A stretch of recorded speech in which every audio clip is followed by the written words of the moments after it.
Bueno, hola, Natalia, ¿cómo estás? Bienvenida.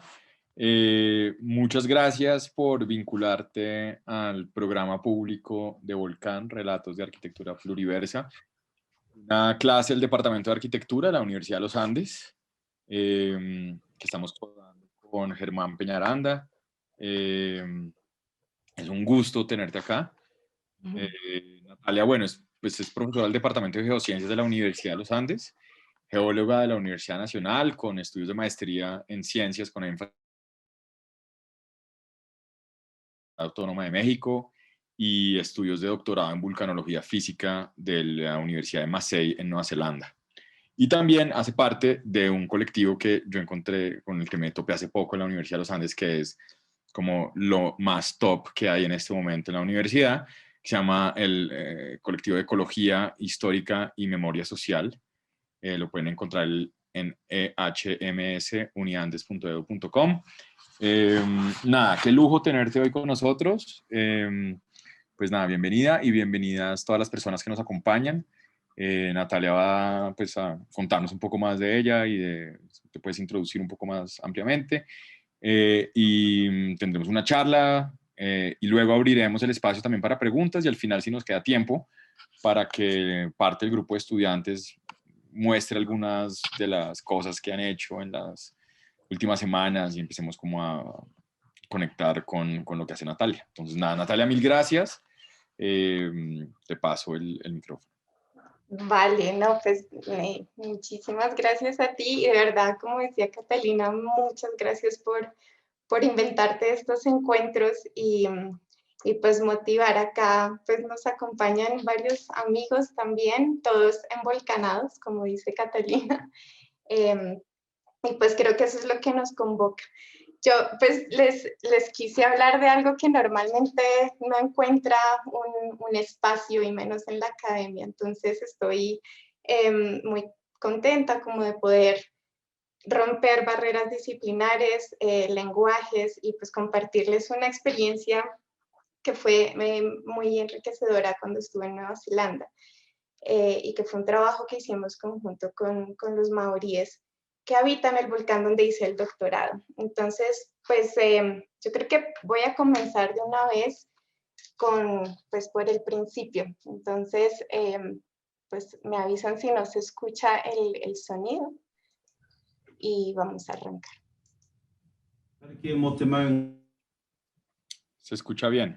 Maya maranga kiatu kiterangi etu irone Maya maranga kiatu kite papa e takatoa kene Kiare are ai te ono kite pau wakatipua Kite pau wakatawito Kite pau toko manoa o te ika etu nei Koe a koe, ko te auna I pi a tata mata I a maui tiki tiki a taranga Ko te keo ki para te taitonga Ko te tiki taurangi e tūne Ko au tēnei, ko ngā wai tupu kiri kārere ki tai Ko ngā wai tō tā kāruru ki te takapau Ora nui a tangaroa e orara tangaroa Ko te mana tēnei, o te ika nui o te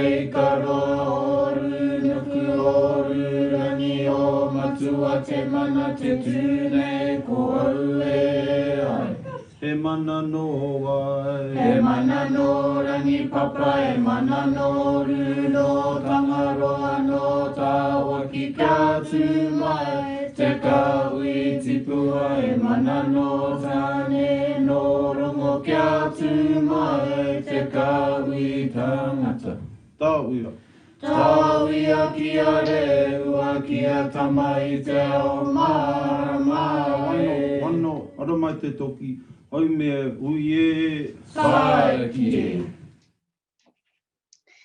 Quien habla es Matua Temana, también conocido como el ancestro poderoso, o Tefare Toca o Pairangi, que quiere decir la casa de piedras de otro ancestro que se llama Pairangi, o también lo conocemos como Mount Ruapehu. Rua es 2, Peju es cráteres. Él habita en la isla norte de Aotearoa, la Gran Nube Blanca, conocida en Occidente como Nueva Zelanda. Este es un relato que nació del encuentro entre dos mujeres con distintas perspectivas y narrativas del volcán. Una lideresa maorí, Courtney Wilson, de la tribu Ngatirangi. Ellos se consideran descendientes directos del volcán desde hace más de 1000 años. Conmigo, que en ese momento era un proyecto de vulcanóloga en formación. De este diálogo que se fue dando como una conversación, entendida como versarse o derramarse la una en la otra, nació un nuevo discurso, un encuentro entre epistemologías maoríes y geocientíficas que por fin pudieron atravesarse y tejer un conocimiento compartido. Cuando los vulcanólogos trabajamos con comunidades, normalmente nos acercamos desde el pensar que vamos a salvarlas y pues eso nace, sobre todo en Colombia, de un deseo genuino a proteger la vida, ¿no? En un contexto de humildad, porque al final sabemos o entendemos que no podemos controlar las fuerzas volcánicas. Pero la verdad es que en muchas ocasiones resulta más bien que son ellos, los habitantes del volcán, quienes lo salvan a uno. Y este es uno de esos casos en que surgió un llamado muy fuerte de los maoríes, de esta tribu Ngatirangi, a cambiar visiones centradas en un pensamiento positivista heredado de la colonia inglesa en este caso, pero pues también aplica para nosotros, en que un volcán activo se percibe como un elemento no humano, separado de lo humano y restringido a categorizaciones negativas como peligro, amenaza, riesgo, desastre, que son pues las que predominan en las instituciones académicas y gubernamentales. Es decir, en todas esas esferas donde se toman las decisiones sobre el territorio y no tienen en cuenta la voz de quienes lo habitan.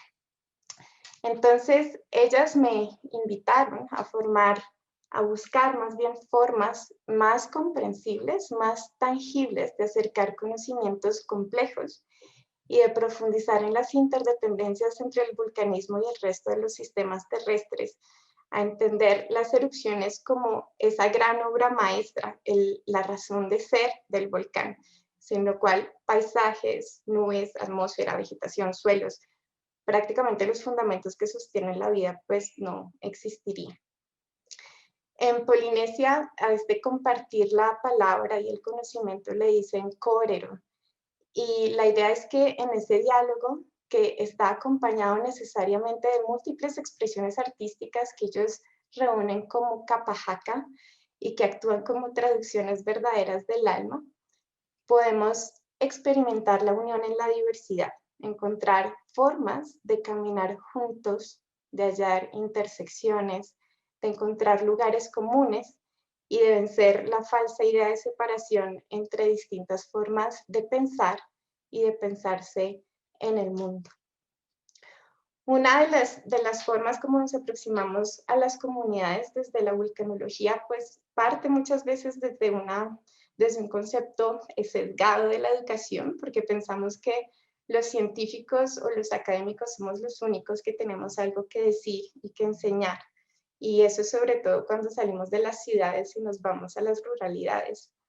Y hay una larguísima tradición de estructuras rígidas en la toma de decisiones sobre el uso del suelo, el manejo de recursos, el ordenamiento territorial, que pues se basa en experticias reconocidas por sistemas institucionales que poco reconocen y poco incorporan los conocimientos locales y muy poco tienen en cuenta las relaciones complejas y multidimensionales que existen entre las poblaciones y su entorno.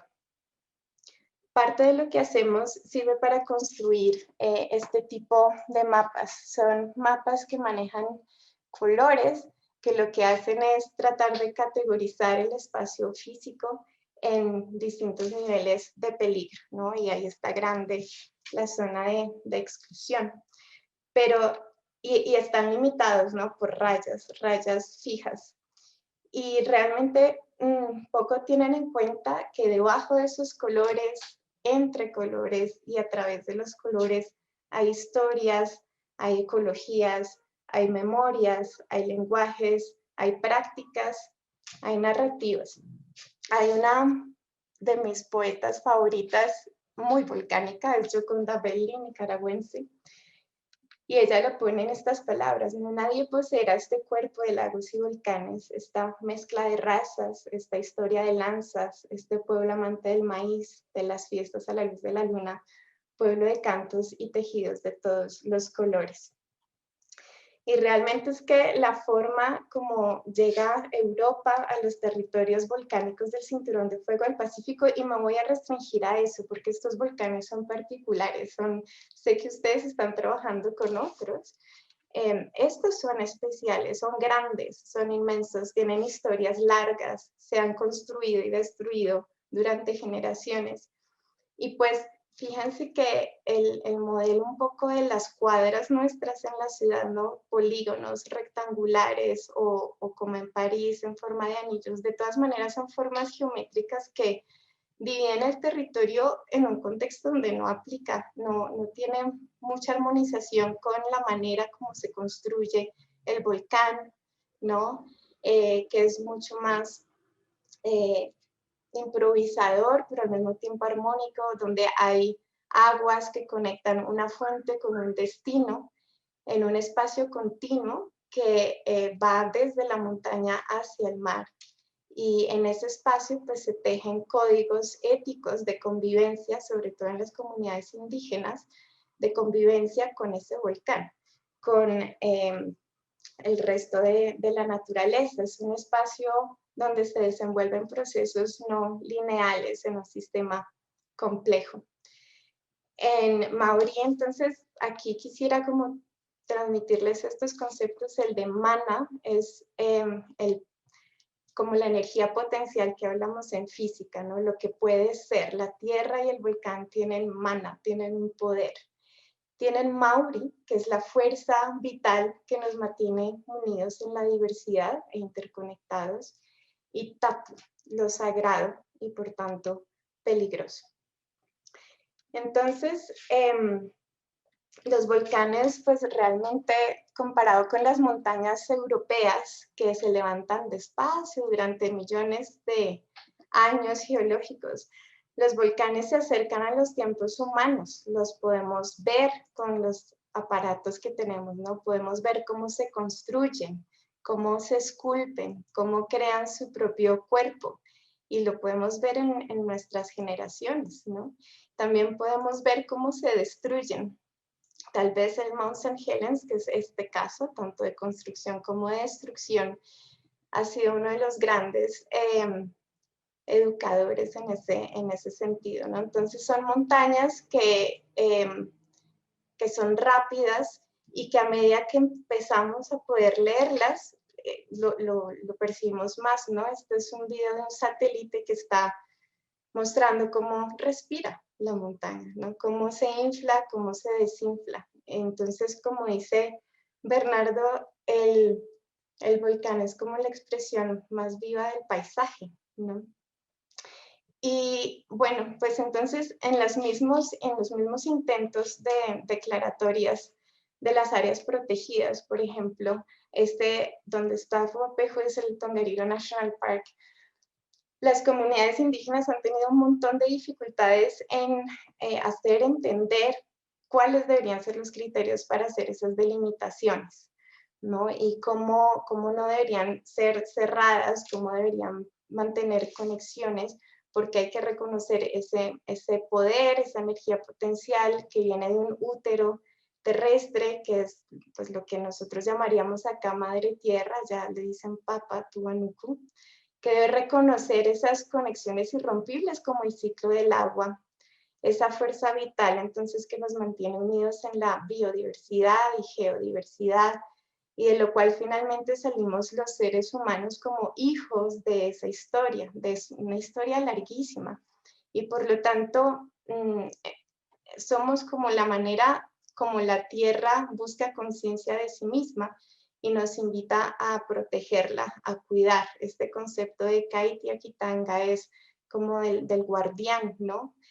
Y por eso, alrededor de eso, durante generaciones, los maoríes han tejido una serie de normas de comportamiento, de archivos, de memorias, de experiencias, de estrategias y de prácticas para conservar y también para cuidar y cuidarse, porque hay lugares sagrados como este Tapu, ¿no? Entonces, pues mucho del éxito que ellos han tenido en varios planos de manejo de recursos, de ordenamiento territorial, lo han hecho porque pues la colonia fue relativamente reciente comparada con la nuestra, entonces hubo más chance de meterse rápidamente en las tomas de decisiones, pero también ellos han sido muy interesados en agarrar intencionalmente nuestro lenguaje, el lenguaje de los tomadores de decisiones, de los que están a cargo del conocimiento oficial, lo han incorporado, han usado esas palabras para devolver y forzar la incorporación de las cosmovisiones maoríes en esas tomas de decisiones. Entonces, cuando me encontré con Curti Wilson de Nat Irangi, me dice, estamos en un momento donde estamos en la discusión de la amenaza volcánica, palabra que ya empezaba a generar un poco de ruido, ¿no? Y no entiendo cómo es que ustedes entienden, no entiendo ustedes cómo conocen. Entonces, quiero escuchar, pero quiero usar esas mismas palabras para yo entonces hacerle entender qué es lo que nosotros pensamos. Entonces, pues, se volvió un poco un diálogo, un intercambio de saberes muy bonito, ¿no? Donde básicamente, y retomo una de las preguntas que hicieron en la clase pasada con Santi sobre cómo leer esas memorias del volcán. Entonces, pues básicamente nosotros lo que hacemos es que nos vamos a los valles de los ríos que destapan, los valles son como una cuchilla, el río es como una cuchilla que destapa la epidermis de la piel, de la tierra.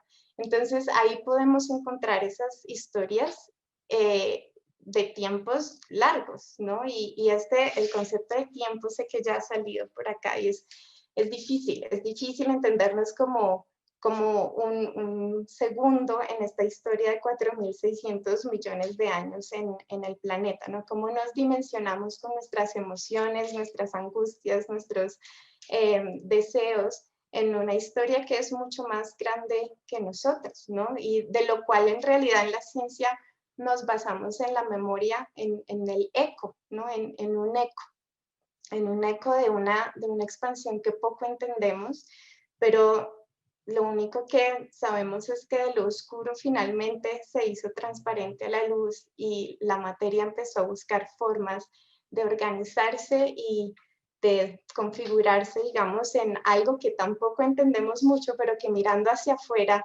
podemos entendernos hacia adentro, ¿no? Entonces buscamos pistas en las estrellas, en las supernovas, entendimos que somos un puntito en una inmensidad gigante, pero entonces como en defensa nace también esas ganas de conocer, ¿no? Y construimos una narrativa donde entendemos la historia de nuestro planeta como una historia de presiones, de temperaturas, de consolidación de este lugar maravilloso que tiene pues un centro que es muy activo, muy caliente, que es un motor que impulsa movimientos fascinantes y que a la larga lo único que está haciendo es liberar energía, es enfriarse. Y eso lo hace pues rompiendo la cascarita más externa, la corteza, ¿no? Y por ahí busca liberar en formas de sonido lo que tiene que decir, ¿no? Con un amigo artista hablamos como el núcleo de la Tierra es como la voz del planeta, ¿no? Y a través pues de los volcanes. Entonces, simplemente lo que pensamos y no vemos, todo esto es un imaginario que hemos construido a partir de los sonidos, de los aparatos que usamos, ¿no? Son imágenes construidas de sonidos, de silencios, y a partir de eso pensamos que la tierra funciona como un sistema de reciclaje perfecto, ¿no? Muy vivo, que está buscando formas de desconfinarse, de liberarse. Y pues una de las manifestaciones más preciosas genera un fenómeno que no me deja de sorprender, pese a que llevo 20 años en esto, y es esa comunicación entre la fuerza interior de la Tierra que busca fertilizar la atmósfera, ¿no? Que busca crear ese aire que hoy estamos respirando, que ha permitido la vida, que ha sido capaz de detonar esos rayos maravillosos con los que trabaja Catalina, por ejemplo, los biólogos, y que pues sí, ha permitido la consolidación de paisajes y ecosistemas desde el principio, desde hace 4.600 millones de años. Ahorita estábamos viendo imágenes muy violentas, pero también en situaciones más tranquilas, finalmente es eso lo que ha hecho nuestro suelo, nuestro piso, los continentes, ¿no? Estamos parados sobre la obra creativa de los volcanes. Entonces, en los valles podemos tratar de perseguir lo que queda de esas historias como fragmentos, perseguimos texturas, perseguimos geometrías, perseguimos colores que nos marcan tiempos, perseguimos faltantes de tiempo, perseguimos estructuras de distintos tipos, distorsiones, y al final lo que buscamos es darle un poco de sentido a ese rompecabezas, no es como armarlo por fragmentos y contar esta historia, contar la historia del volcán y finalmente construir algunos de, aparte de los eventos que sucedieron, pues entender para dónde se fueron esos productos, ¿no? Cómo fueron formando los paisajes. También no nos quedamos ahí, sino que buscamos cómo ha sido esa transmutación de lo fundido en lo sólido y cómo esas rocas con esos agujeros nos permiten contar pues, historias profundas que no vemos, ¿no? Que casi que torturamos en los microscopios para poder leer en los cristales o en versiones caóticas donde esos fundidos han formado burbujas que finalmente son las responsables de las grandes explosiones, pero asimismo de la fertilización de los suelos. Entonces, Corti me estaba escuchando y dice, bueno, pues yo creo que nuestro conocimiento no difiere mucho, le decimos Mata, Uranio, Maori, a ese conocimiento, y parte de ello lo plasmamos en nuestra bandera, ¿no? Para nosotros también todo nace de una oscuridad que va más allá del espacio y del tiempo, de Kore Kore, que es negra, que se fue transformando, pasando por una noche larga, desde el momento en que la vida empezó a encontrar una semilla de búsqueda, un impulso, un deseo de investigar, de desenvolverse. Y eso lo representan con Te Koru, que es un helecho que se desenvuelve, ¿no? Y esa es la geometría de la vida, la geometría del universo, donde se pasa esa oscuridad inicial, desde donde concebimos, esa concepción pasa a ser pensamiento, el pensamiento carga memoria, la memoria también produce conciencia y la conciencia se mueve con el deseo. Y esa es la razón, esa es la energía vital que explica todo lo que vemos. Entonces, ese paso, el paso de la oscuridad al mundo tangible, el que percibimos con los sentidos, los maoríes lo visualizan como un abrazo. Es un abrazo entre una fuerza masculina, Rangi, el cielo, y una fuerza femenina, Papa, Tuanuku, que será después la tierra. Y en ese conocimiento y en ese abrazo fueron naciendo hijos de las tormentas, dueños de los bosques, dueños de los océanos, pero estaban aprisionados y querían luz. Entonces también hay una historia del paso de la oscuridad a la luz. Y el que pudo hacer eso fue el dios de los bosques, que se paró de cabeza y empujó al cielo y creó el arriba y el abajo. Entonces, el cielo quedó arriba y extendió a Papa abajo. Y en ese contexto, pues lo que caemos en cuenta es que si queremos encontrarnos en las interfaces, pues lo podemos hacer. Podemos tratar de ir en paralelismo tejiendo los dos tipos de conocimiento desde lo maorí o desde lo científico y empezar a encontrar cada uno de los pasos y finalmente los dos discursos, las dos narrativas, al final resultan en que los humanos llegamos de últimas, ¿no? Y la geometría de ese desenvolverse la pintamos igual, de hecho.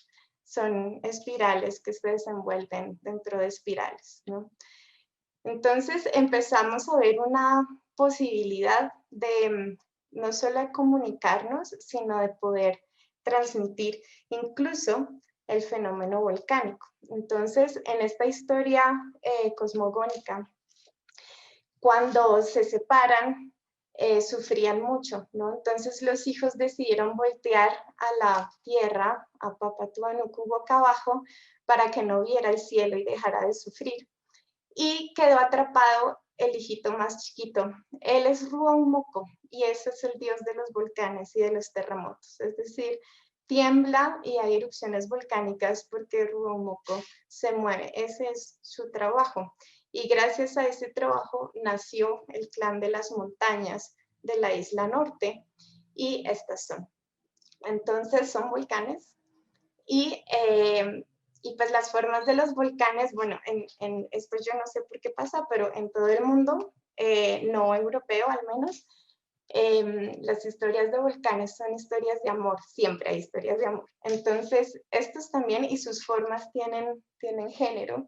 Entonces, esta es Pihanga, mujer, Taranaki, hombre, y Tongariro. Esto es Pihanga, Tongariro, Taranaki no se ve, está en la esquina de la isla, o sea, lo sacaron a las patadas del centro, y este es el abuelo, este es Ruopehu. Y pues es un lío de faldas, como para variar. Entonces, Taranaki se quiso meter con Pihanga, pero ella era la esposa de Tongariro, entonces Tongariro perdió la cabeza. Entonces ella me dijo eso y le dije, yo sé que puedo encontrar la cabeza, y nos fuimos al campo y a la larga se trataba de encontrar las avalanchas de escombros que están explicando por qué falta la mitad de la montaña. Entonces también empezamos a tratar de entrelazar las mitologías, las historias y los saberes que están en esos mitos con la vulcanología que nosotros íbamos cartografiando. Y empezó como la necesidad de usar eso para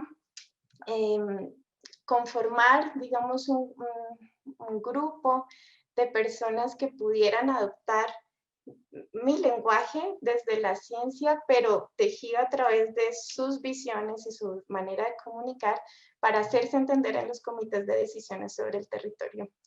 Entonces dijimos, bueno, pues esto es difícil, como qué es lo que tenemos a disposición, qué hacemos, por dónde empezamos.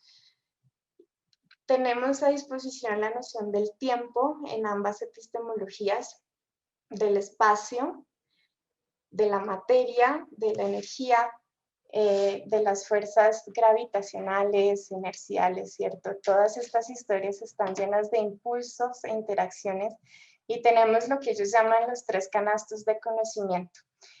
Esos son un conocimiento que está más allá del tiempo y del espacio, más allá de nuestras posibilidades de comprensión. Otro conocimiento que es el del origen, el que hemos tratado de reconstruir desde el Big Bang en ciencias, por ejemplo. Y el otro tipo de conocimiento, la otra canasta, es la que tiene ese conocimiento que logramos a través de nuestros sentidos y en nuestras vidas, ¿no? Entonces, tenemos eso y tenemos todas las posibilidades de interacción entre nosotros, pero sobre todo tenemos nuestro cuerpo.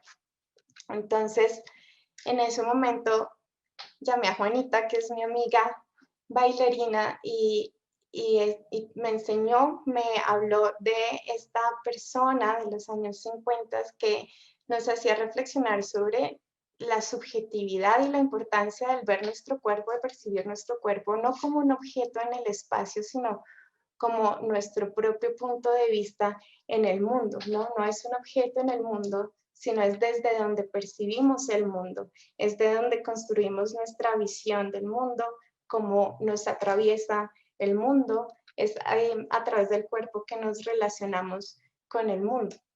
Entonces es desde ahí, o sea, antes de habitar al volcán, antes de habitar una disciplina, antes de habitar un discurso o un lenguaje, habitamos pues nuestro cuerpo. Y es un instrumento maravilloso porque es algo que nos permite entender la plasticidad del tiempo, ¿no? Como podemos movernos cuán lento queramos o podemos encontrar ritmos más rápidos, podemos experimentar espacios en implosión, podemos experimentar búsquedas de ese espacio hacia afuera en proyección. Entonces entendemos posiciones, orientaciones, interacciones, ¿no? Podemos buscar qué pasa si me jalan, si me empujan, ¿no? Si trato de encontrar niveles, si exploro el abajo, el arriba, mientras siento la gravedad, mientras siento ese impulso, esa inercia. Puedo sentir los contrastes entre tensión, relajación, quiebre, ¿no? Hay muchas maneras de hacerlo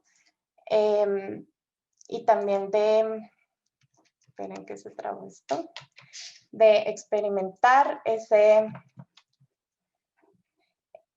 esas posibilidades de ocupar el espacio, de sentir el espacio, de sentir las relaciones con otro cuerpo y con el espacio, ¿no?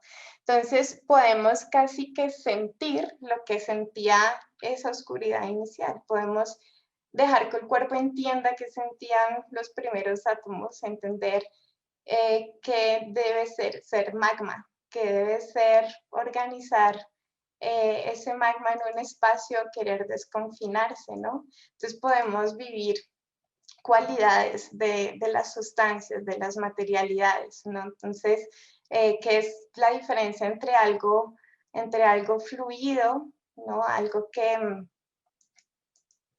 no tiene ángulos, ¿sí?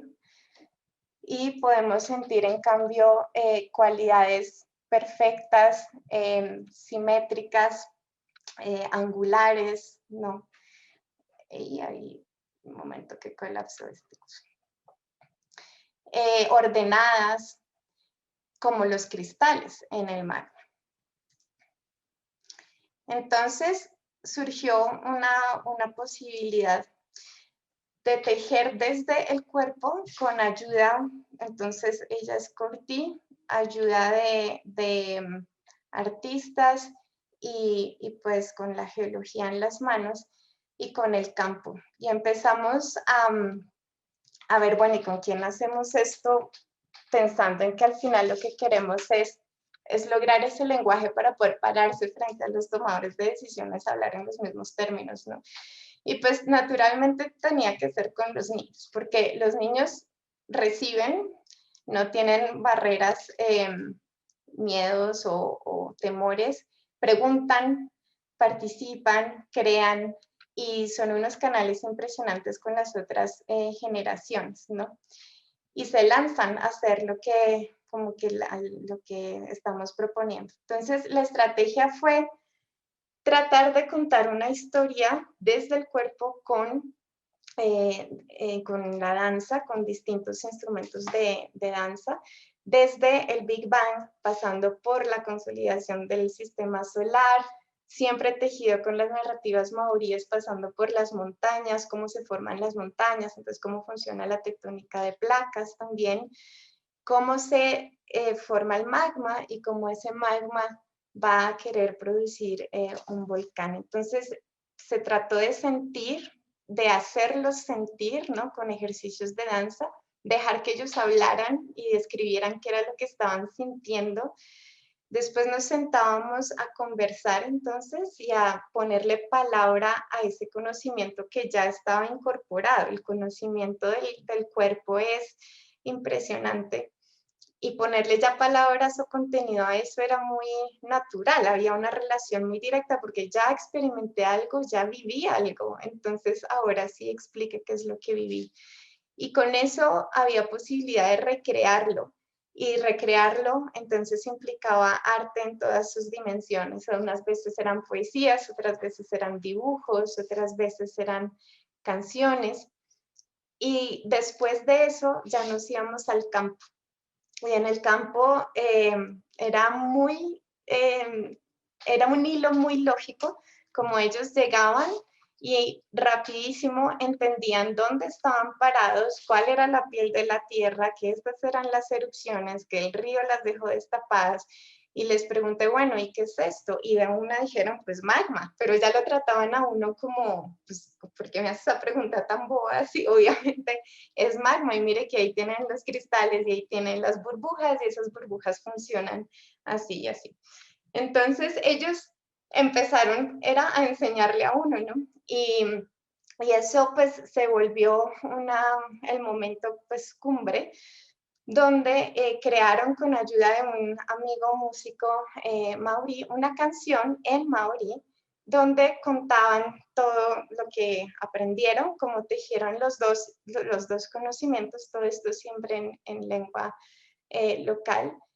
Y eso fue lo que le llegó a los papás. Y pues los resultados fueron tremendos porque los papás eran los que se iban a parar entonces con los tomadores de decisiones y terminaron ellos entonces haciendo las cartografías que necesitaban. Pero les quiero mostrar antes de eso entonces un poco el resultado de esto. Este video está hecho hace mucho tiempo y espero es que no se trabe. Me dicen porfa si se oye también.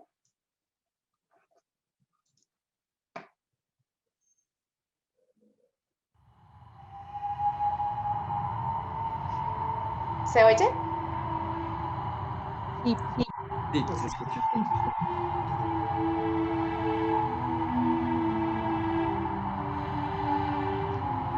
Soy la tierra, soy la madre tierra, soy la mamá, soy la vida.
Entonces, el punto es que de esa comunicación, ellos ya se paran con fuerza a hacerse pues escuchar, ¿no? En los términos en que las instituciones y los gobiernos toman decisiones. Entonces, una de las cosas más importantes era como hacer entender que esto no es una amenaza en el sentido negativo para la población, sino que el volcán tiene una tarea. Ese es su trabajo, esto es lo que él hace, lo tiene que hacer. Si no lo hace, pues la vida simplemente no existiría.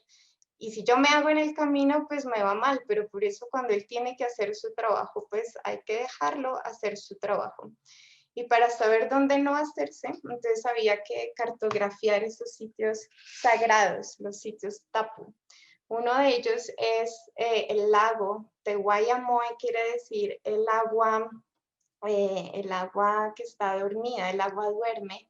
Es un lago ácido que explota de vez en cuando y no avisa. Entonces hace unas erupciones difíciles, no se pueden pronosticar, que se llaman blue sky eruptions. Y por eso al lago no hay que acercarse mucho, ¿no? Porque ahí él tiene unas cosas que hacer, entonces hay que dejarlo tranquilo haciendo lo que tenga que hacer. O, por ejemplo, con esta historia de la separación, el cielo llora mucho y cuando llora las lágrimas caen en Ruapehu y se riega. Y esas lágrimas son los lajares. Entonces, si llora, no hay que estar donde están pasando los lajares en ese momento, ¿no? Entonces, tienen también todo el flujo cartografiado de las lágrimas.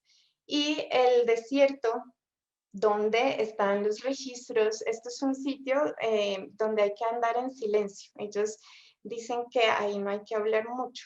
Y es un sitio donde están los registros de las erupciones más violentas que ha hecho el volcán, que en este aspecto hice el doctorado. Pero básicamente lo que uno empezaba a reconocer era que todo lo que nosotros nos habíamos demorado haciendo en unos mapas complicados, en unas palabras difíciles de entender, para tomar delimitaciones y decisiones sin tener en cuenta a los habitantes, ellos ya lo sabían, y lo sabían desde hacía generaciones, sino que no le dicen amenazas, sino tapu, y tapu es ese sentido de lo sagrado, ¿no? Como del respeto, pero no respeto por destrucción ni por miedo, sino porque es que ese es el trabajo especial que hace posible la regeneración de la vida. Entonces, pues eso era un poco lo que quería compartirles, un poquito como el mensaje de esto del atravesar barreras. Es algo que está, o sea, las barreras están en nuestras cabecitas solamente, y pues es una invitación también a buscar ese corero, ¿no? Esas interfaces, esos lugares comunes, y sin duda pues el arte es el mejor aliado para esto. Entonces, pues bueno. Listo.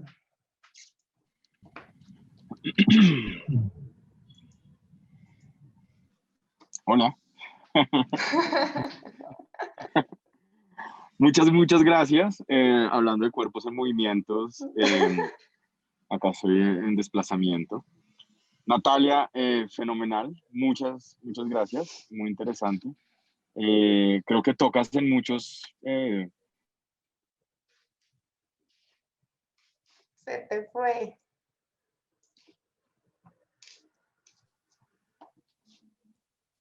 Sí, creo que la conexión con Pedro va a estar como difícil. Ahí, dale. Otra vez. ¿Ahí me oyen? Sí. Pues si quieren, le voy a dar la palabra a Germán mientras cojo mejor señal y ya seguimos. Listo. Sí, Natalia, a mí me parece increíble. Creo que tu charla conecta mucho como con los temas que estamos tratando en el curso. Sobre todo, digamos que hay una visión muy como ontológica del volcán, ¿no? Como que se empieza a entender el volcán desde todas sus perspectivas. Digamos, a mí me llamó mucho ese primer plano que tú muestras, como de las zonas de riesgo, pero que sin embargo debajo de esas zonas hay mucho más que una mancha roja, una mancha naranja y una mancha verde, ¿no? Y también me empieza a llamar mucho la atención como el volcán casi que se vuelve un ser humano. Y es decir, de alguna forma lo que hace la comunidad es borrar por completo ese límite que tú dices que hemos establecido de lo humano y lo no humano, y que casi que al borrar eso permite casi que una concepción mucho más completa de la que nosotros podríamos llegar a tener si seguimos separando como, sí, lo humano y lo no humano, y que la vulcanología hace esto y el ecosistema hace esto otro, ¿no? Como que, o sea, ¿es el vulcán humano? Diría que es como mi pregunta.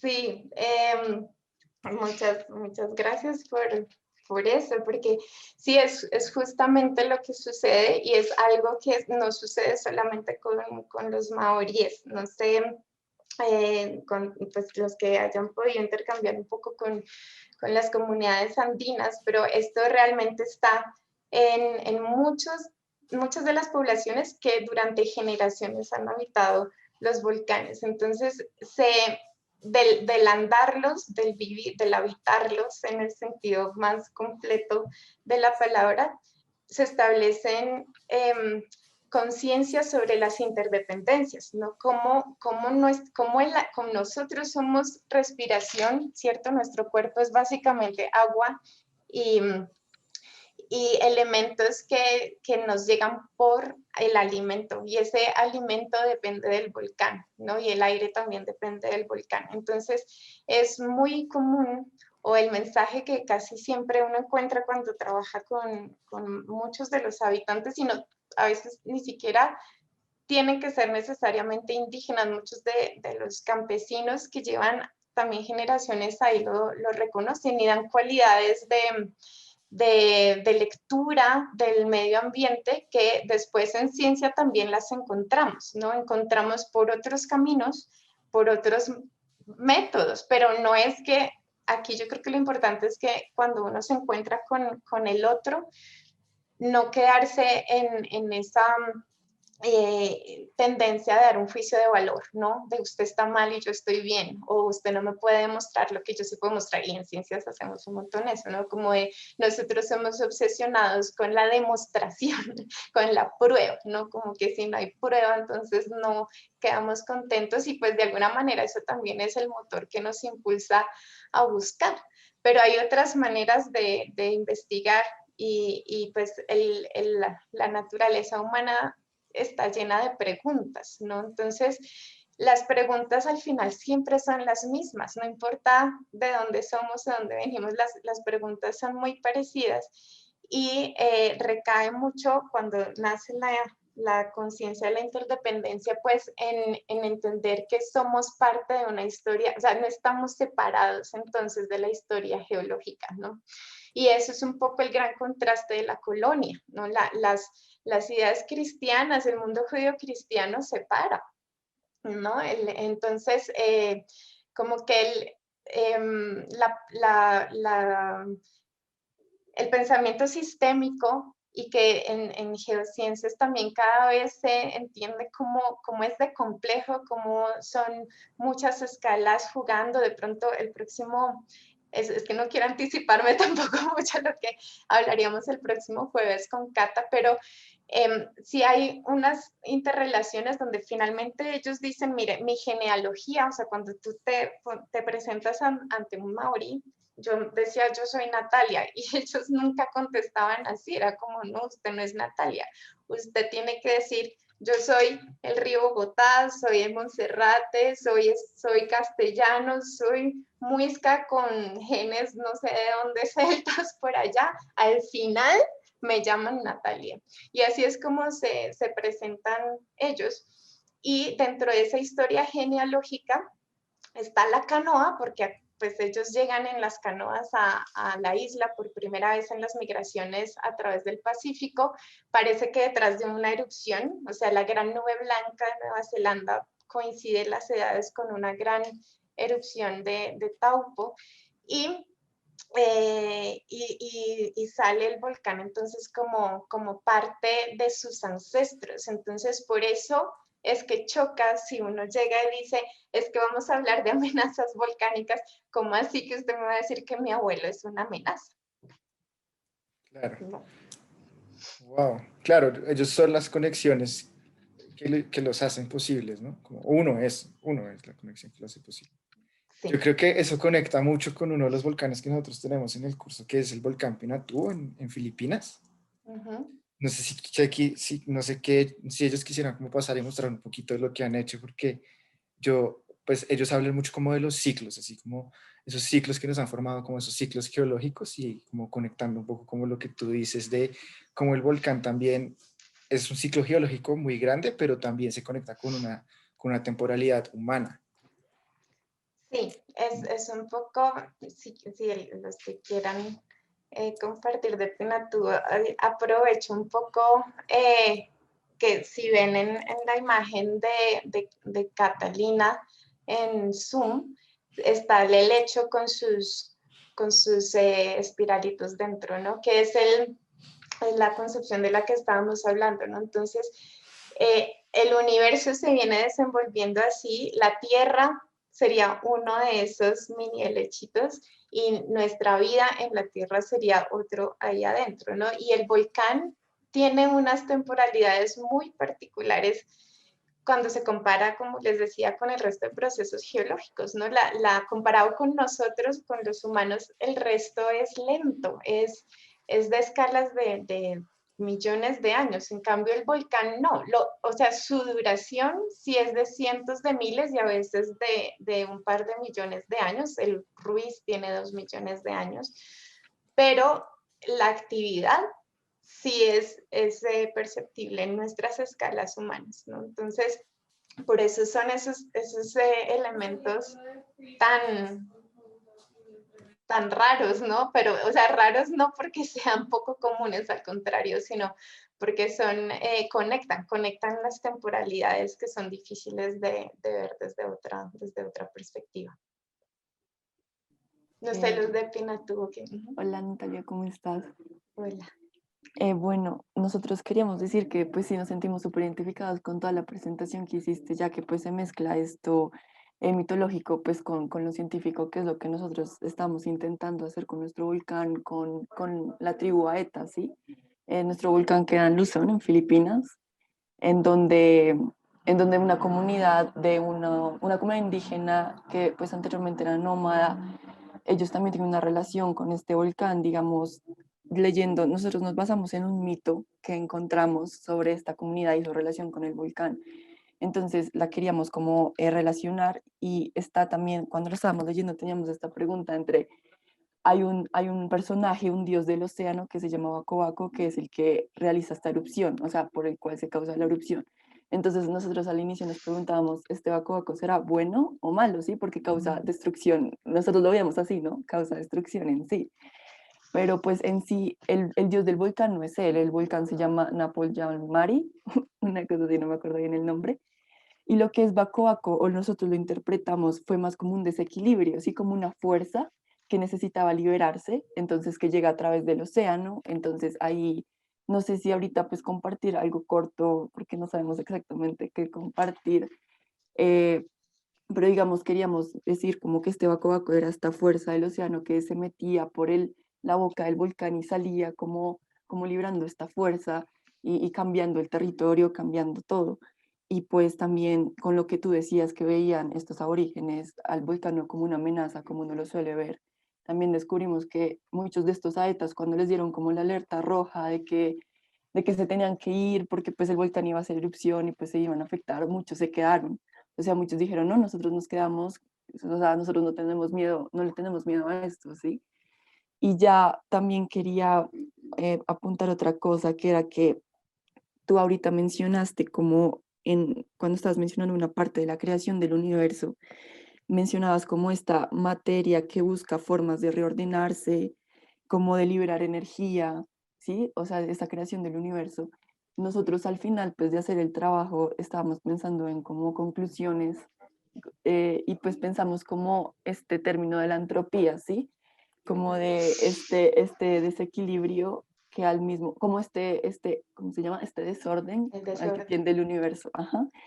Entonces, pues científicamente, como en el tema termodinámico, lo que alcanzamos a ver, porque tampoco tenemos como las bases científicas para eso, pero lo que medio empezamos a ver es que es un escape de energía en un sistema, una energía que quizás no está en uso o que quizás está afectando quizás al sistema, el sistema no lo necesita y lo necesitas liberar.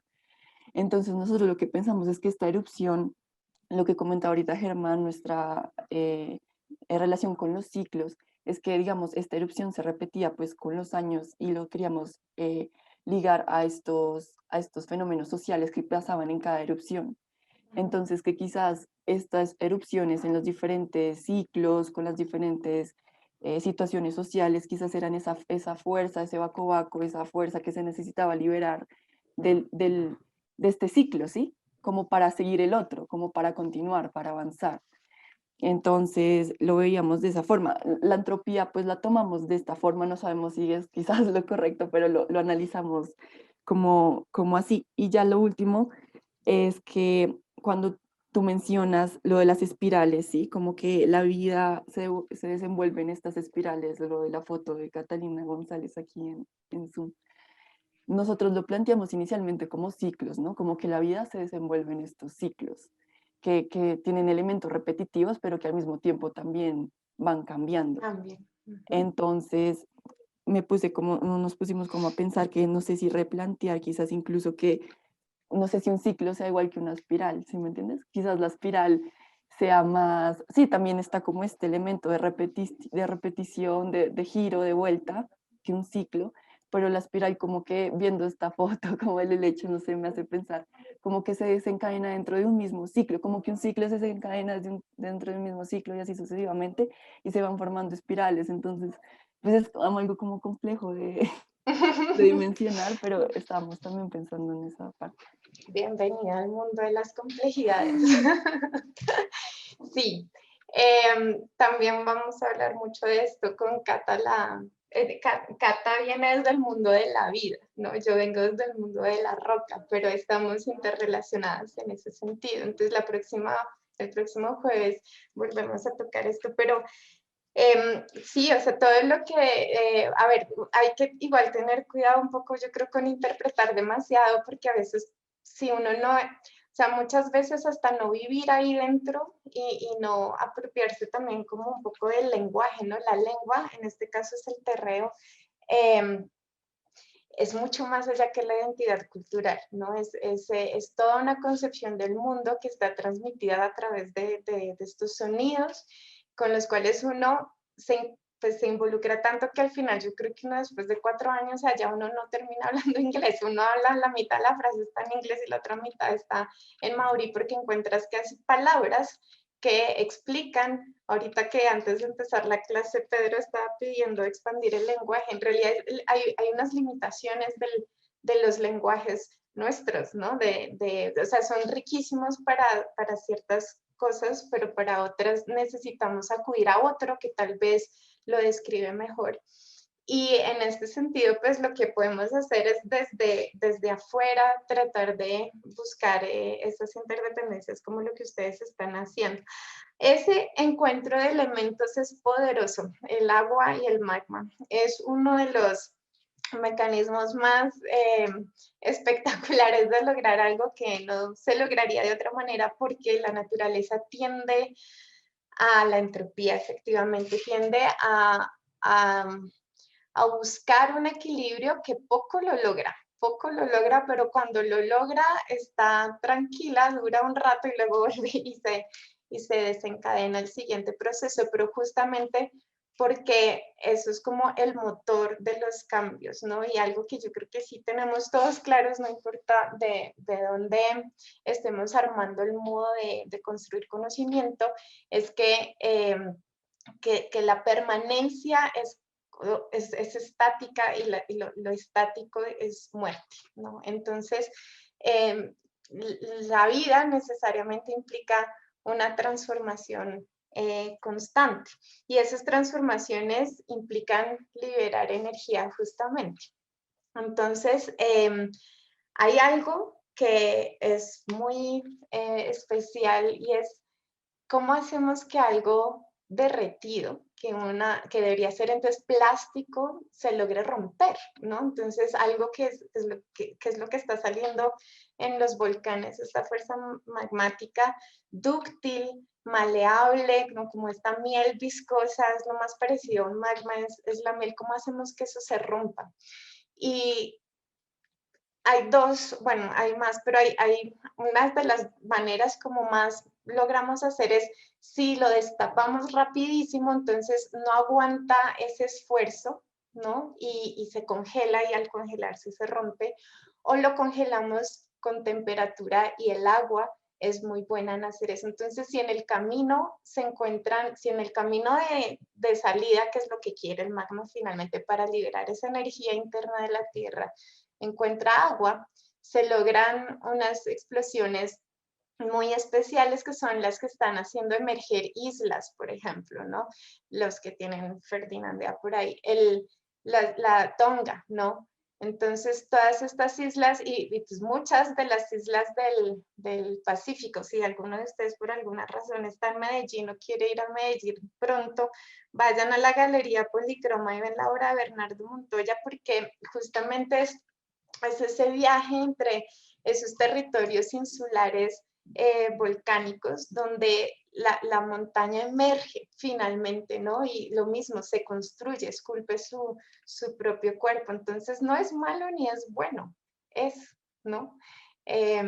O es un ser siendo, como decimos por ahí con Juanita, ¿no? Es la manera como el paisaje se puede modelar, es la manera como al romper ese magma entonces podemos generar cenizas que se inyectan en la atmósfera, y entonces finalmente la percepción del miedo es algo difícil de entender, ¿no? Hay algo muy animal nuestro en el sentido instintivo de el uso del miedo, que nos paraliza o que nos vuelve impulsivos, ¿no?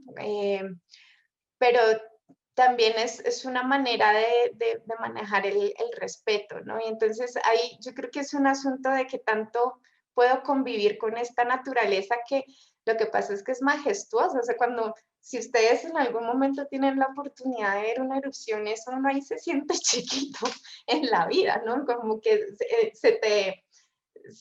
te dimensionas como con lo sutil y lo frágil que somos frente al fenómeno volcánico. Entonces, lo que pasa es que cuando se usa para ordenar el territorio en el sentido de nuestros gobiernos, eso tiende a decirle a la gente si puede vivir ahí o no puede vivir ahí. Y eso es lo que genera unas tensiones absurdamente difíciles de manejar, porque están entrando dos maneras distintas de percibir al volcán, y el que está tomando la decisión no habita el volcán. Entonces ahí es donde empiezan las discusiones de, pues yo no le tengo miedo y de acá no me saca nadie, pero es que de acá no me saca nadie porque es que mis ancestros están acá, ¿no? Eso lo dicen también en muchas, ahí le damos la palabra a Isaleini, que sería maravilloso escucharla desde el pensamiento NASA también, ¿no? Porque en muchas situaciones como, es que acá está mi ombligo, no me pueden sacar de acá, ¿no? Entonces empiezan los discursos del yo no le tengo miedo. Pero Isaleini, sería lindísimo escucharte a ti. Hola, buenas tardes. Hola. Primero, muchas gracias, me pareció interesante, me gustó, me sentí identificada con todo lo que usted expuso. Y no, nosotros acá también, nosotros la cultura NASA en sí tiene el volcán Puracé, tiene el Nevado del Huila, entonces, pero en sí nosotros creemos que Nevado del Huila pues es donde está el corazón, donde está nuestra cultura, y tiene razón, nosotros no lo vemos como una amenaza, lo vemos como un padre que no tenemos que tenerle temor ni nada de eso, sino respeto por comprender la dinámica, y comprendemos que todos los procesos que realiza el volcán es algo natural.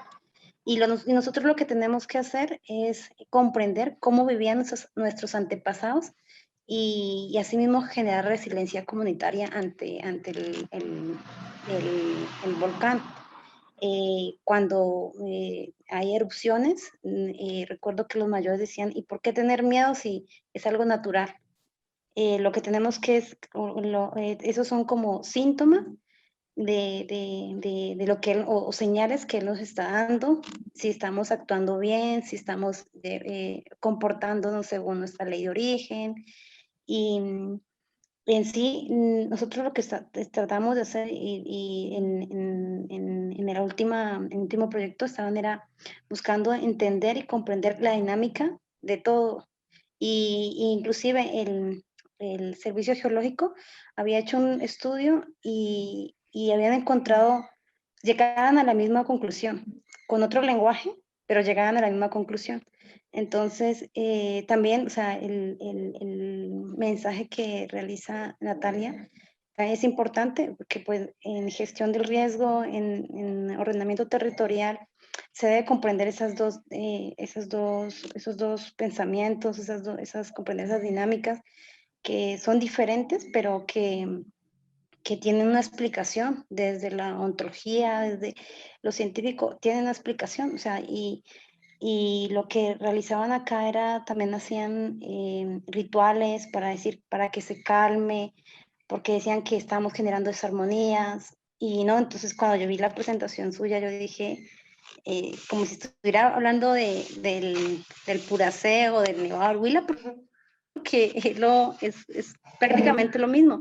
Independientemente que sea otra cultura indígena, creo que tenemos esa particularidad de no ver, o sea, ver todos los elementos de la naturaleza como algo que tiene vida y la importancia de no generar esos,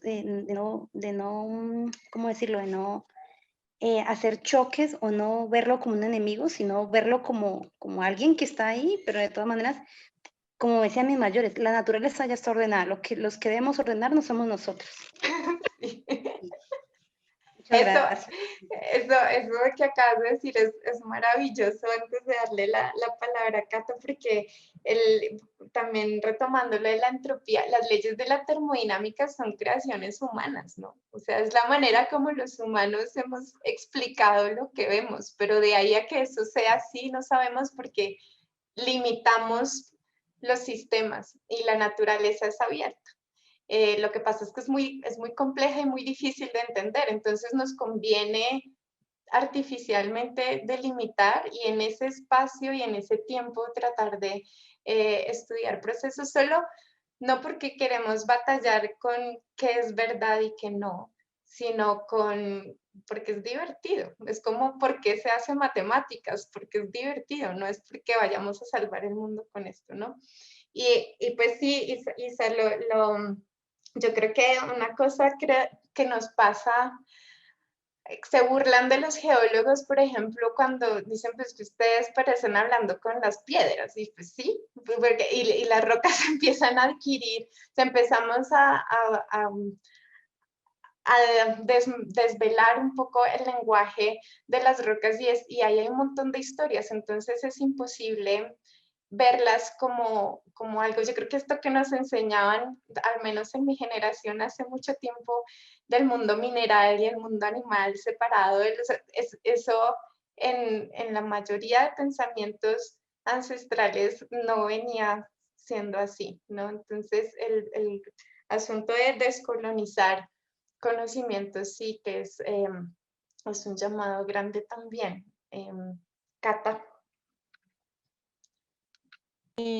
No, pues maravilloso todo lo que están diciendo, o sea, no, esto da como para decantar por mucho, mucho tiempo, pero yo, bueno, voy a guardar muchas cosas para la otra semana, pero hay una que quiero traer y es ese asunto de la corporalidad y el rol de, sí, como de los sentidos en aprender todo esto de lo que estamos hablando, ¿cierto? O sea, que hay una parte como de un discurso, lo que estaban diciendo ustedes hace un instante, ¿cierto? Un discurso de lo teórico, de lo disciplinar, que un poco uno se acerca desde donde se puede acercar, pero no es sino hasta cuando se baila, cuando se camina, cuando se toca, cuando se siente, cuando se palpa, que realmente uno se vuelve volcán, ¿cierto? Exacto. Gracias, Nati. No, eso lo dice mucho mejor. Entonces, estoy pensando un poco en el rol como profesora, pero como estudiante también, como esta pasión y esta atracción que suscitan los volcanes. Como, o sea, yo quiero ser una de esas niñas que trabajó con vos. Para los que no estuvimos ahí un poco como en ese ejercicio, porque hay otras muchas formas de explorar la corporalidad que no tenga que ser necesariamente a través de la danza, pues me da mucha envidia, yo soy muy mala en danza, pero ya me voy a lanzar.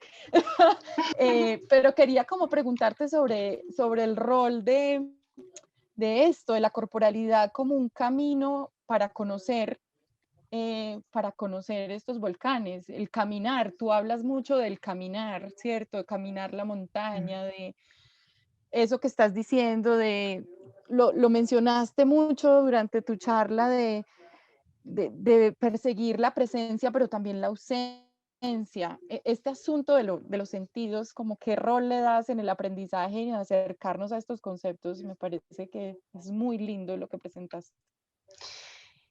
Yo creo que igual, si Juani puede hablar y si no, pues igual te digo desde cómo lo percibimos haciéndolo, ¿no? Pero él nace desde el habitar tu cuerpo, ¿no? Entonces, desde tu entenderte sujeto que percibe el tiempo, el espacio, el exterior, el otro, ¿no?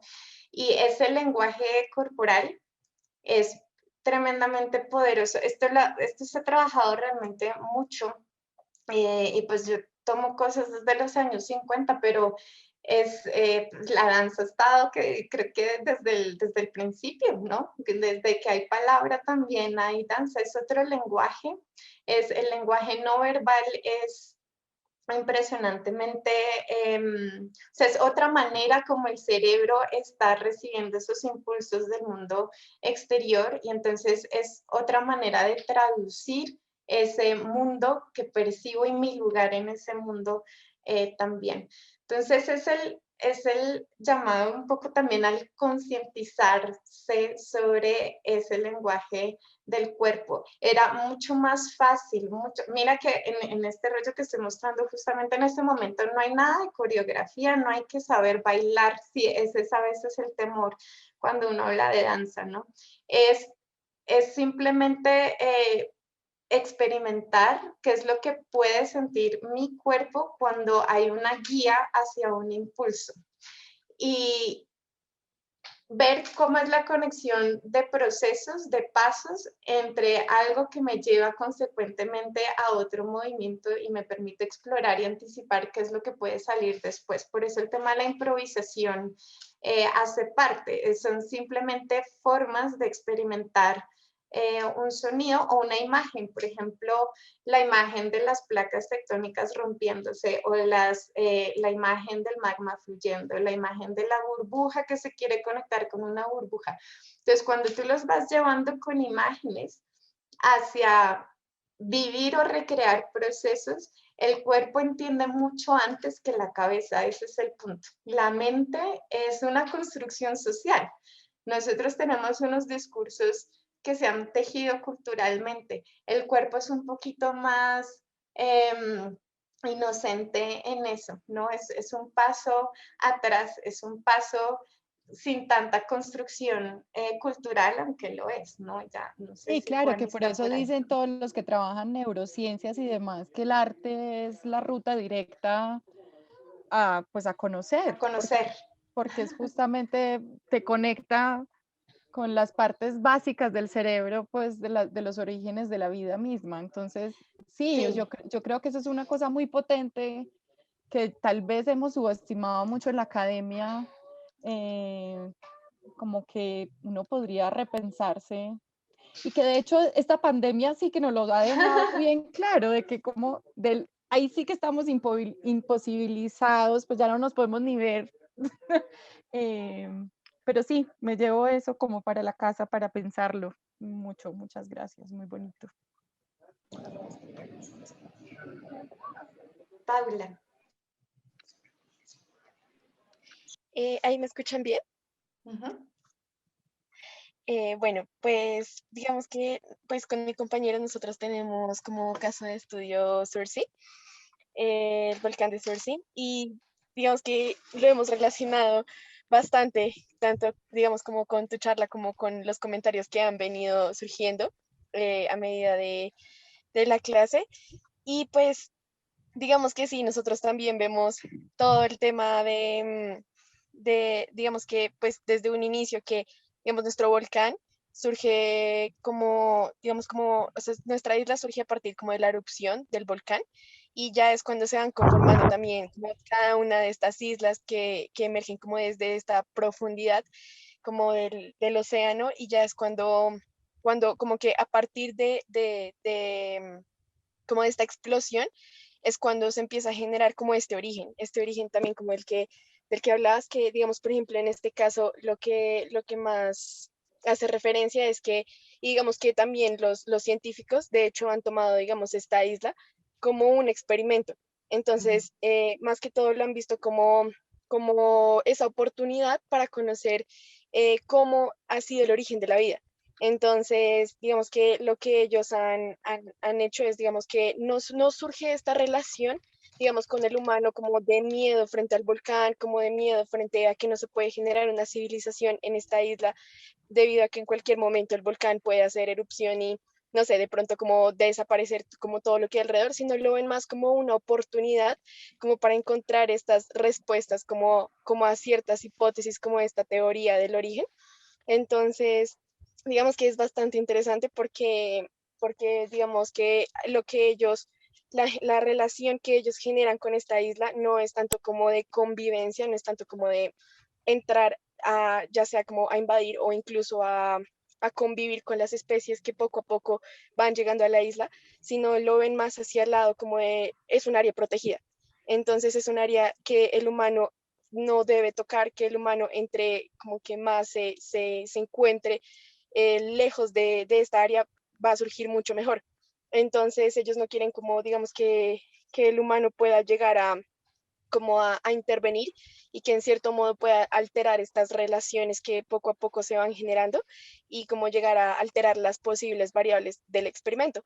Entonces es bastante interesante, digamos, que ver cómo cada una de las especies de hecho va como poblando esta isla que digamos tal cual como surge en el origen del universo, que primero van llegando, digamos, organismos muy sencillos, como es el caso, como digamos, de bacterias, y como poco a poco se Ay, como van llegando ya organismos, digamos, más complejos, ya llevándolo hacia el lado, digamos, de aves o incluso ciertas ahí se te cortó. plantas, Ya. ciertos musgos. Era como esta relación, digamos que en nuestro bueno, entonces digamos que ahí se entiende, digamos, ya más este origen como y esta evolución. Entonces ya va tomando un carácter como más biológico y más, digamos, nosotros estamos llevando, digamos, como este eje como investigativo hacia, ay, perdón, ahí me escuchan bien. Ya, ya, sí. Qué pena, me avisan en el momento en que no me lleguen a escuchar. Dale. Entonces, pues, digamos, nosotros estamos llevando más, digamos que esto llevado hacia este carácter biológico, como hacia estas interacciones. Entonces, lo que nosotros, digamos, planteábamos era tal cual como la entropía también dentro de la naturaleza y también cómo se puede generar la evolución, ya sea, digamos, a partir de la competencia, como de cada uno de los seres, digamos, enfocados en su individualismo o mediante la convivencia, la cooperación. Entonces, lo que, digamos, nosotros también veíamos digamos, que, por ejemplo, se podía generar mediante ya sea lo de la selección natural, que era lo que nosotros veíamos en cuanto al tema de lo de las interacciones, que digamos, o sea, no no importa, digamos, qué especies puedan llegar a la isla, sino que simplemente van como a tener éxito aquellas que puedan tener como una mejor adaptación al ambiente. O si no, también digamos que nosotros lo empezamos a ver a partir de la charla que tuvimos con Santiago hacia como esta teoría evolutiva de la cooperación. Entonces nosotros lo quisimos relacionar, digamos, como con la teoría endosimbiótica de Lynn Margulis, pero no que ella, digamos que, o sea, esta teoría propone, digamos, que los organismos deben como tener una interacción de simbiosis, como para poder generar como esta relación y que se pueda dar evolución mediante la convivencia. Entonces, digamos que nosotros o sea, estamos como más o menos llevando como hacia este eje investigativo nuestro volcán. Y pues sí, nos pareció bastante interesante porque casi como que toda tu charla iba dirigida como también a nuestro volcán. Es lindísimo porque también dentro de las dinámicas es una competencia entre el volcán y el mar. Y eso puede que esté también en muchas de las mitologías que algunos han estado viendo, ¿no? Y eso pues tiene que ver con que hay una fuerza que está queriendo hacer la isla, que es la volcánica, pero se agota, le cuesta, ¿no? Y cuando le cuesta y descansa, después de haber generado sustratos, de haber generado una química que es favorable también para que empiecen estos procesos de sucesiones ecológicas, él necesita tiempo para retomar energía. Y en ese tiempo el mar se impone. Y entonces hay veces se impone completamente hasta ir borrando la isla y la isla queda es como el fantasma de la isla rodeada por los corales, por ejemplo. Es una cosa súper, súper bonita.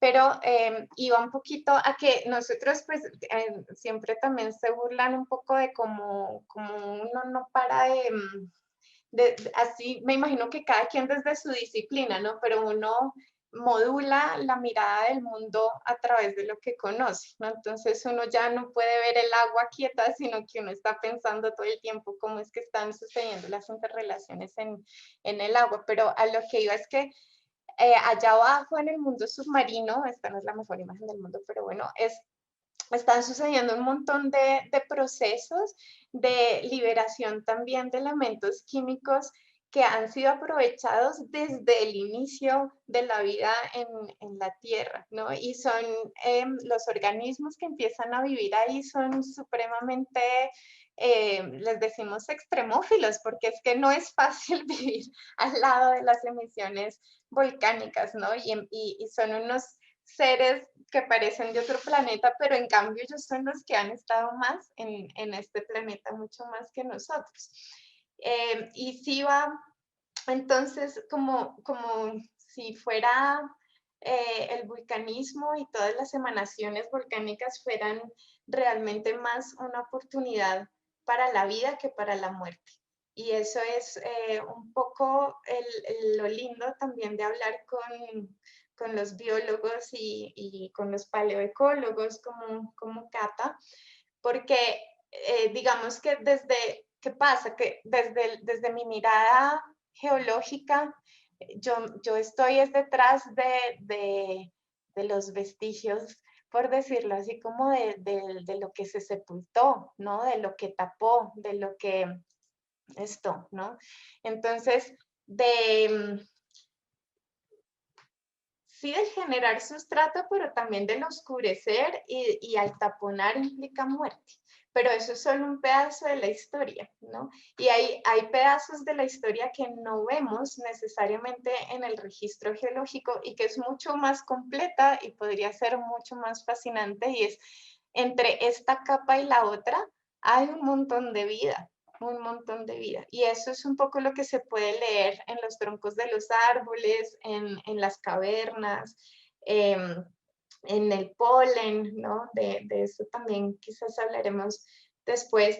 Pero yo creo que eso es un poco la diferencia. Alguien me no, yo no me acuerdo si fue con Bernardo o con quien estábamos hablando de que por qué será que en Occidente, o más o menos en Europa Occidental, para restringirlo aún más, casi que en cambio todas las mitologías son de destrucción de una connotación malvada de este asunto, y es muy centrada en la muerte, ¿no? Cuando nos devolvemos, bueno, y cuando escuchamos ahorita a Isaleini también, es como hay una perspectiva de vida que es, pues, que es mucho más poderosa. Entonces ahí se vuelve muy importante lo que estás diciendo, porque no solo es una oportunidad, sino que pareciera que es la manera en que la vida se ha construido desde hace 3.500 millones de años, ¿no? Entonces el vulcanismo le bota el material que puede usar la vida para reinventarse. Y la erupción, si devasta, porque también lo hace, o sea, si llega, resetea, y también de esto vamos a hablar la próxima vez, pero es una, bueno, no sé si está Héctor por ahí, pero mi papá de volcanes ha aprendido mucho hablando también con los Yanacona en el suroccidente colombiano. Y me trajo una palabra que resume muy bien este asunto, y es de origen quechua, y es el pachacute, ¿no? Como que la erupción sí aparentemente es catastrófica, pero sin ese reseteo se petrificaría la vida, ¿no? Como que se agotaría, dejaría de buscar caminos que le permitieran desarrollarse en el punto bonito de la palabra, el desenvolverse, el desenrollarse de la espiral que estábamos hablando. Se me olvidó el tema de la espiral, y efectivamente es diferente al círculo, ¿no? O sea, sí, la diferencia está en que se aprende, en que hay una historia de sucesiones y de convivencias y de adaptaciones. Cuando nos llega una perturbación, la idea no es quedarse dando vueltas, porque se aburre uno, ¿no? Sino la idea es cargar esa memoria y subir a otro nivel y ver ahora en dónde estamos, ¿no? Y ese proceso de aprendizaje es, pues, es de los humanos, es de todos los organismos vivos, también del mismo volcán que se está autodibujando. O sea, él se destruye para volver a crecer, ¿no? Estos volcanes, los del cinturón de fuego del Pacífico. Entonces, pues sí, creo que también por ahí con Surtsey está la cosa. Surtsey es fantástica, es de pronto los que no tienen esto, pues Krakatoa es parecido. Espérenme, acá no está. Bueno, hay unas imágenes o Tonga en el Pacífico, que son preciosas, porque las erupciones surtseyanas son justamente donde algo muy frío, que es el agua, con algo muy caliente, que es el magma, se encuentran, y eso es finalmente explosivo, pero es la oportunidad de la isla para poder, pues lo que les decía, ¿no? Como que esa explosión de cenizas al final de cuentas es como una explosión de vida, como dices, Paula.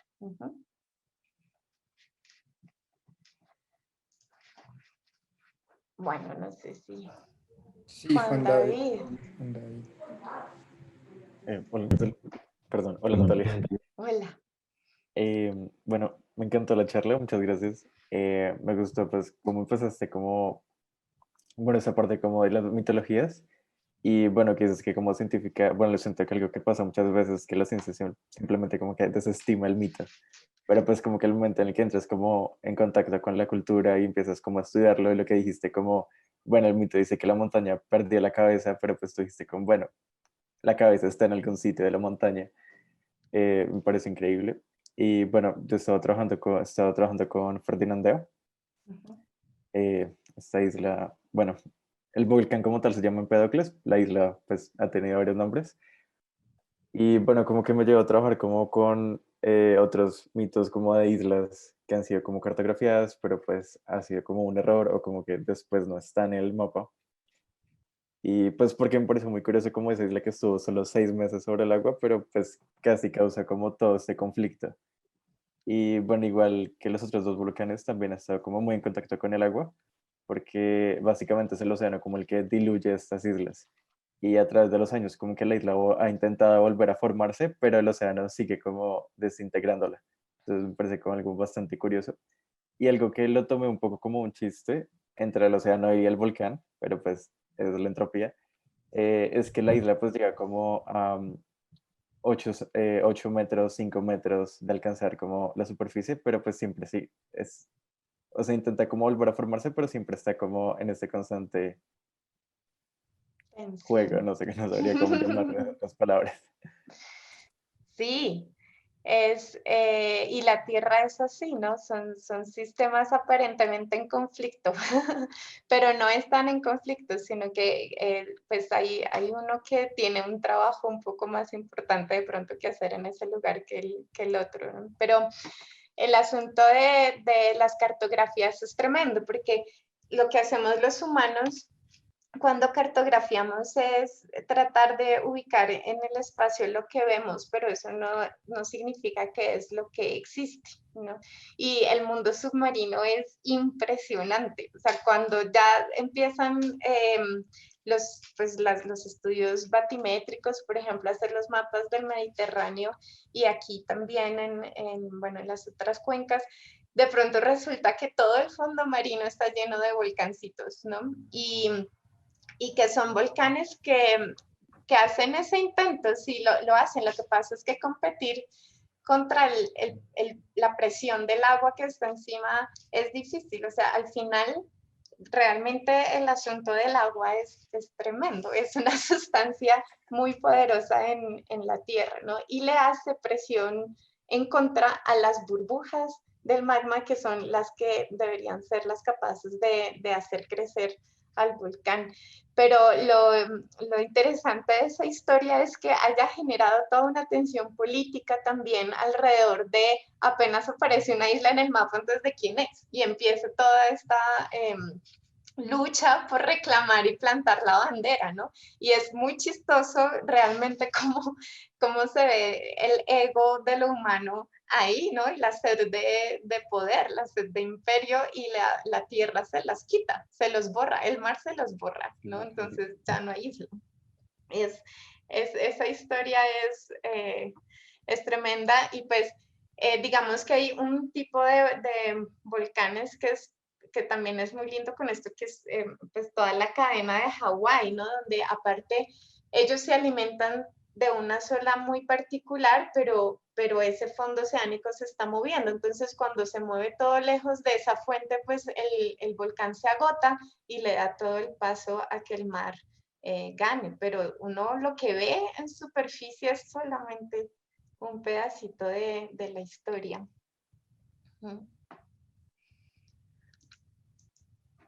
Bueno, ahí también... Y perdón, aprovecho para preguntarte algo que aún no me queda como completamente claro. Los volcanes como que en algún punto, bueno, llegan como a dormirse completamente o simplemente es como un estado temporal y después de cierto tiempo se reactivan. No, O existe como sí, el punto en el que mueren, entre comillas. tienen una vida útil. Entonces, sí, mueren. Entonces, dependiendo ahorita miramos lo que pregunta Mari Noel en el chat, pero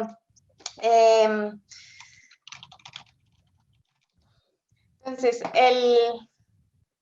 hay un montón de tipos de volcanes, un montón, realmente hay muchísimos tipos. Y los de larga duración, los de larga vida, son los grandes, como los nuestros en Colombia, los del Cinturón de Fuego del Pacífico, como Hawái, ¿cierto? Pero llega un momento donde la zona en que se está fundiendo el material ya deja de fundir, porque la Tierra sigue en sus escalas de movimiento grande, la Tierra igual sigue moviéndose, sigue cambiando por dentro, entonces le quita la posibilidad a esa zona de derretirse. Y cuando esto que llamamos la cámara se solidifica toda, entonces se vuelve una roca y ahí es la muerte del volcán. pero esto es para estos que pueden durar, entonces, no sé, el Nevado del Huila se han medido hasta 4 millones de años, que eso para estos volcanes es bastante, es bastante. Entonces, los volcanes de hoy no son los volcanes que han estado desde hace 4.600 millones de años. Y luego están otros que realmente solo hacen erupción una vez. Y esos son muy interesantes. Entre esos está el Paricutín, que hace poco cumplió años, porque pueden nacer en cualquier lugar. O sea, tienes un campo de maíz y en una semana te crece un volcán de 800 metros y él crece y se apaga. Y ya ahí no va a volver a haber ningún volcán, pero al lado nace otro y nace otro y nace otro. Y eso es impresionante, por ejemplo, en México.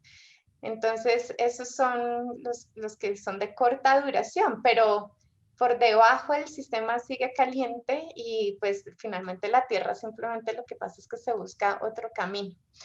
Pero digamos que básicamente el volcán no es la montaña que vemos, de hecho no todos son montañas, algunos son huecos. Y en algún momento de la historia geológica, de pronto acuérdense que los continentes han cambiado de posición y pues que no hemos estado siempre en esta zona del planeta, ¿no? Pero mire, si uno se aleja aquí, empieza uno a ver puntitos y puntitos y puntitos y puntitos, y es un montón, o sea, solo en el estado de Michoacán hay más de 1.800 volcanes. Entonces, uno de ellos ya hizo erupción una sola vez, nunca más, pero como te decía, al lado puede haber otro y otro y otro y otro.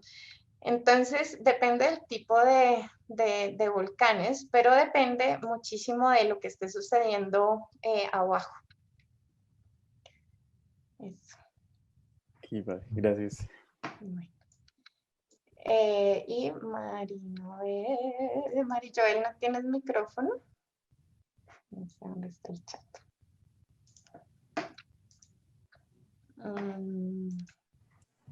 Se me perdió. Hola, sí. Ya. Mejor porque no encuentro. Ah, ya.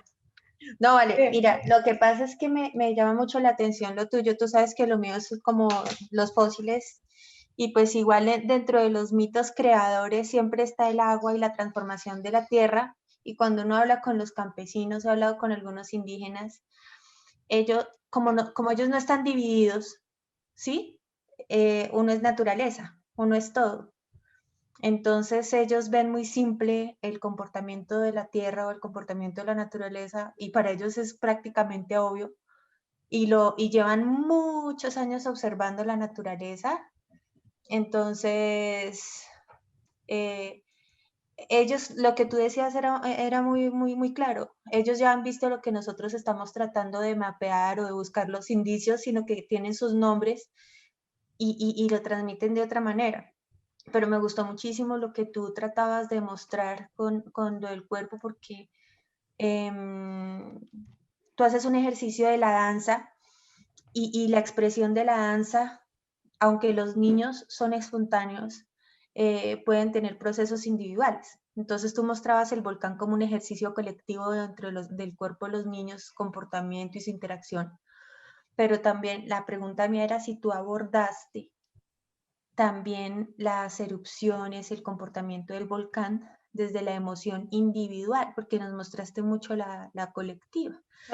Pues uno habla de la tierra o uno habla del volcán como, pues si uno lo ve como persona, hay personas calladas que luego se expresan, hay personas que hablan más, hay personas que son impulsivas.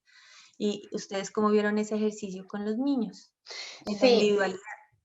No, ahí digamos que sí, creo para dónde vas y eso de pronto con los adultos me hubiera animado un poco más, pero acá, pues en este caso teníamos chiquitos entre 4 y 13 años, juntos todos, ¿no? Entonces, es difícil porque tú estás mezclando, tienes muchos procesos en formación en ese momento, no es lo mismo trabajar con alguien de 4 que con alguien de 12 o 13.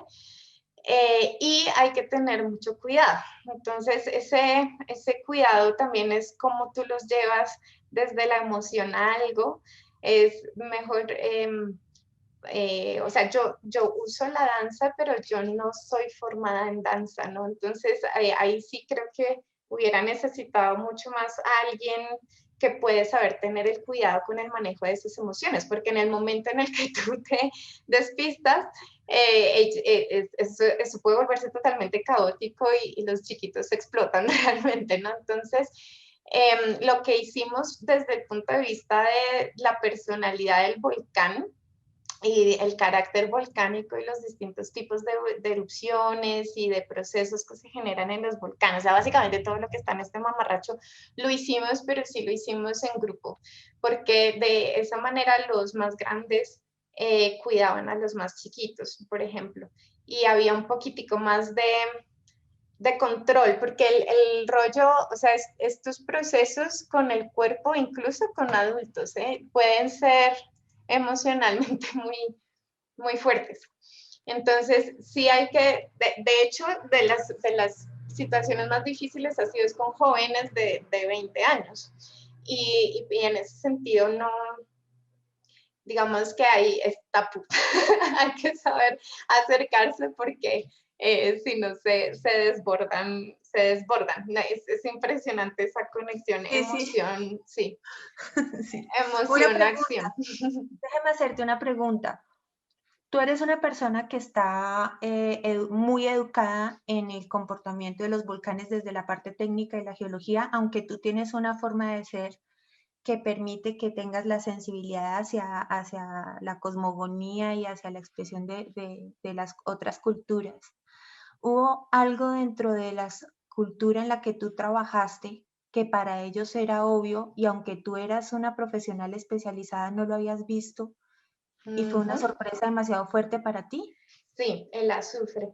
Ellos tienen dos tribus. Hay una tribu en cada lado del volcán, entre ellos no siempre se quieren, pero eso tiene que ver con el proceso de limitación del parque justamente, pero hubo una cosa impresionante y es que uno de los volcanes se activó justamente antes de yo venirme y el momento de activación lo percibieron primero ellos que los observatorios vulcanológicos y lo percibieron con el azufre y ellos pueden, no sé cómo, distinguir el olor del azufre de un volcán del azufre del otro volcán. Eso ningún instrumento geológico lo ha podido hacer. Y es impresionante y entonces entre ellos ya ahí olvidaron todas sus canciones, hicieron equipo y empezaron a hacer pues, toda la preparación para la erupción y del observatorio los primeros temblores se sintieron solamente un mes y medio antes, una cosa así.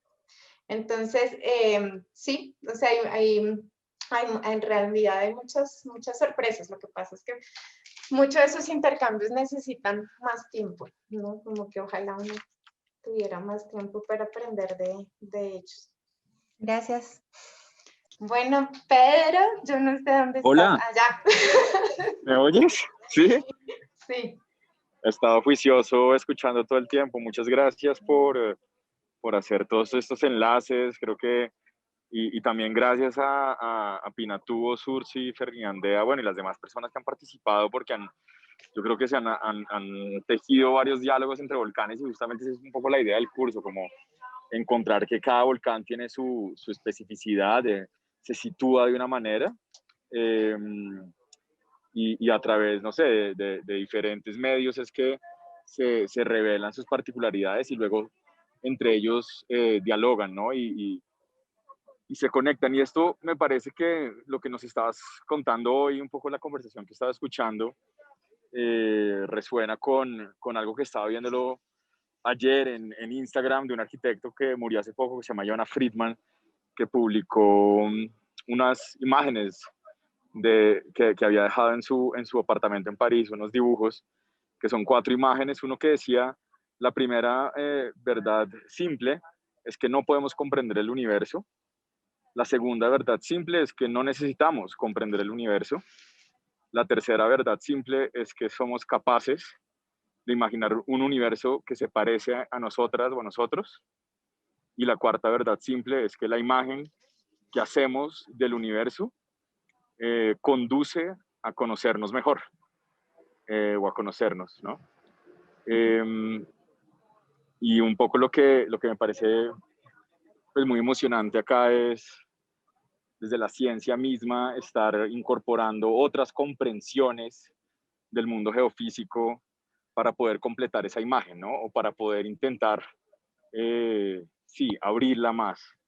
Y creo que, sí, parte de las preguntas que también me venían a la mesa era como, ¿cómo crees tú que estas otras comprensiones, ¿cierto?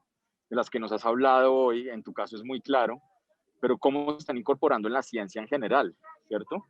O en la vulcanología, para ser precisos. Yo creo que tú nos conduciste como a hacer unas diferenciaciones entre lo que significa una alerta o una zona de riesgo en una cartografía, una mancha roja, y ver esa, o habitar esa mancha roja porque ahí está mi conexión ancestral, ¿no?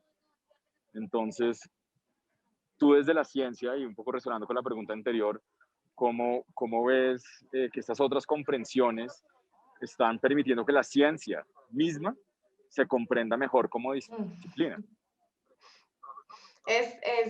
O sea, sí, en la medida en que los científicos nos abramos y nos permitamos eso, las posibilidades son inmensas. Es muy claro también desde la biología, también desde la química, pero porque es muy bonito como estaba cerrando ahorita los distintos tipos de conocimiento, y es que al final son tal vez un poco como la experiencia artística, justificaciones para no sentirnos tan solos en este universo tan grande y para resignificarnos en unas temporalidades que nos superan. Entonces, en este sentido, la posibilidad de permearse por el otro, sin duda nos deja acercarnos más a nosotros mismos, aprender más, detonar más preguntas, y básicamente son perseguir la belleza pues, todo el tiempo. Entonces, pues tal vez es muy claro en las ingenierías también, ¿no? Donde el hacer es más práctico, pero desde nuestro lado científico, y ahí con Cato también tendremos mucho de qué hablar, porque es impresionante cómo uno pensaba que ya tenía resuelto con un doctorado un montón de cosas, y en cambio nos dimos cuenta que apenas era un escaloncito y que hay todo este mundo de conocimientos de otros orígenes y con otras estrategias que nos hacen entender que aún no lo hemos comprendido todo sin esa necesidad de comprenderlo, y entonces nos impulsa, ¿no? Y se vuelve una manera de investigar diferente. Investigas, te investigas a ti mismo también mientras investigas al volcán. Entonces con Catalina se ha vuelto también mucho, y creo que los artistas que andan por acá también, de qué es lo que también el volcán, qué es lo que nos enseña el vulcanismo, ¿no? Y desde la ciencia solo hemos cogido un pedazo de ese lenguaje, entonces poder tener otras maneras de leerlo y de ver entre todos qué es lo que nos tienen que enseñar los volcanes sobre nuestra existencia en este mundo, ¿no? Bueno, no, sensacional, Natalia, muchas gracias por hacernos partícipes de tu pensamiento volcánico. Y pues nada, nos estaremos encontrando en 8 días.